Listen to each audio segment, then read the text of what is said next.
Welcome to the Whitgift Almshouses, officially known as the Hospital of the Holy Trinity.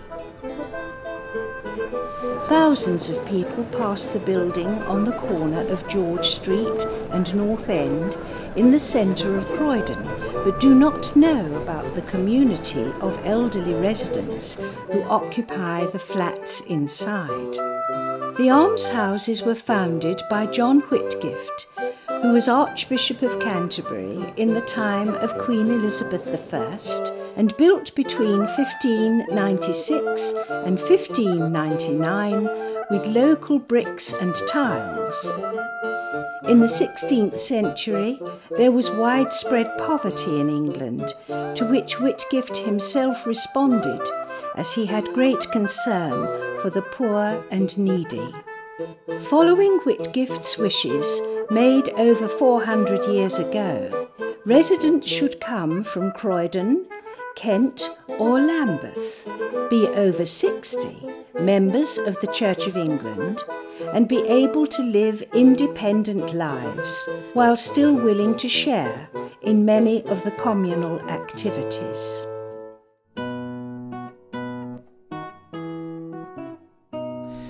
John Whitgift was a man of great vision, and being an academic was very keen to educate the young of the town and also to care for the elderly.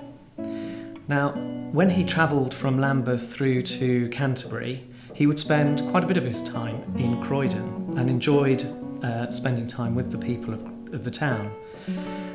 He built the hospital here at the almshouses to look after the elderly and sick.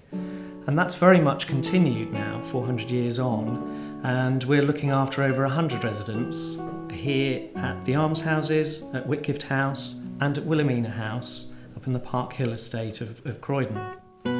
Whitgift's link with Croydon stemmed from the fact that there was an Archbishop's Palace there, now the old palace of John Whitgift School.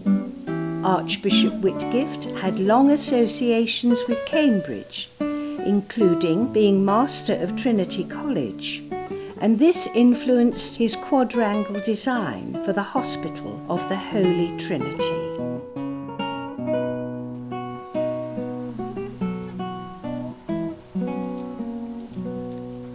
Two plaques show the foundation date and the 1860 restoration. There was originally a well near the west entrance, and the clock with one hand dates from 1608. The bell is rung for chapel services and the stipend ceremony at 10 a.m. on Fridays, when each resident is given a small sum of money. Above the east entrance is a bishop's mitre, and the central astrolabe installed to commemorate 400 years from Whitgift's death includes a sundial and pointers to places linked with his life. Originally, there were 30 to 40 residence rooms, but by 1983 these were converted into 16 ensuite flats with a 24-hour call system for the care of the residents and emergencies. The outside appearance of the almshouses was preserved, and the internal character of the flats was retained. Residents' flats occupy 3 sides of the quadrangle. The 4th side has the foundation's offices, part of which were Archbishop Whitgift's apartments, where he spent time in quiet, away from his responsibilities. There was a dining room, which is now the Chief Executive's office, and a bedroom above, with heavy door, secret lock, and guard's alcove for protection. The large audience chamber, now used for meetings by the Foundation, including the Court of Governors, the Foundation trustees, has oak panelling, original fireplace, and Whitgift's elm table and stool. On the walls are the letters patent issued by Queen Elizabeth I and Whitgift's deed of covenant, both originals. The small Whitgift portrait was lost, but reappeared at auction in about 1890 and was acquired for the almshouses. There is an Armada chest, originally used for deeds, documents and money, and a rare ancient Bible, along with several interesting artefacts and pictures relating to the foundation's history and heritage.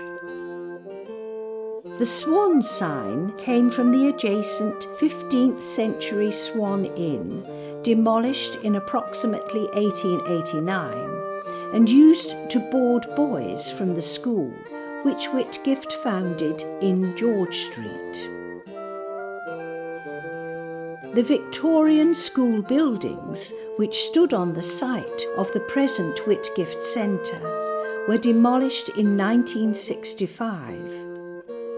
Today, there are 3 Whitgift Foundation schools: Old Palace of John Whitgift for girls, Whitgift School for boys, and Trinity School for boys, with a co-educational 6th form.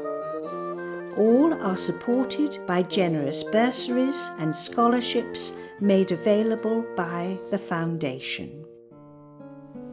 We now educate 3,000 children at our 3 schools, Whitgift, Trinity and Old Palace schools. The land that he acquired during his time at Croydon, the Foundation relies on the income now from our commercial property portfolio as well as our investment portfolios to generate income for us to provide bursaries to enable children who are academically able to come to our schools to receive some financial assistance. And we're actually providing over £5 million per annum and supporting nearly half of the children that attend our schools. Beneath the audience chamber is the common room, used by the residents for social events. Whitgift himself sometimes ate with the residents, and if he had been with the Queen, he would pass the honour on to them. Plaques in the entrances commemorate Queen Elizabeth II's visits in 1983 and 1996 for the 400th anniversary of the founding of the almshouses.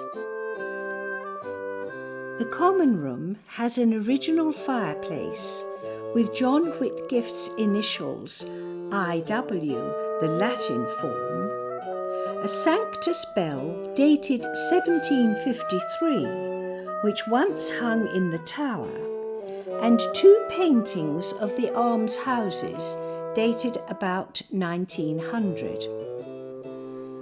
The oak frame contains an original part of Whitgift's tomb, damaged in the 1867 Croydon Minster fire, the tomb itself being later restored. Various reset ancient and modern glass in the windows include a painted scene of a ravine with soldiers of the Armada period, and a reference to Edward Aylworth, a lawyer who paid £3, 4 shillings and 2 pence for glazing around 1598. What fruit had he then in those things whereof ye are now ashamed? For the end of those things is death. But now, being made free from sin. The chapel is used regularly for services, and its original backless pews made of chestnut were moved to the walls in 1991, the panelling dating from 1640. A portrait of Whitgift shows items representing his life and the period, including a magnetic compass, and another picture is of his niece and housekeeper, Jane Whitgift Bradbury. The plaque of 1600 shows quotations referring to the poor, and opposite are the 10 Commandments shown with Moses on the left.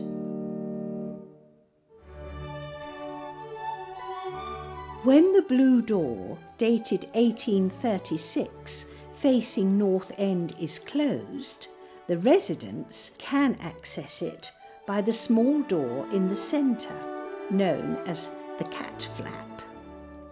The Latin inscription above reads, "He who gives to the poor shall not lack," and the motto on the door, "He conquers who endures." High up on the gable are Whitgift's initials I.W., and a plaque about the almshouse is on the south wall. Above the chapel window are the words, "A man of York gave this window 1597. It was the Archbishop's chaplain." As well as the almshouses, there is now further provision for the elderly at Whitgift House, South Croydon, and Wilhelmina House in Park Hill, and the Carers Information Service, a support service for carers in the community.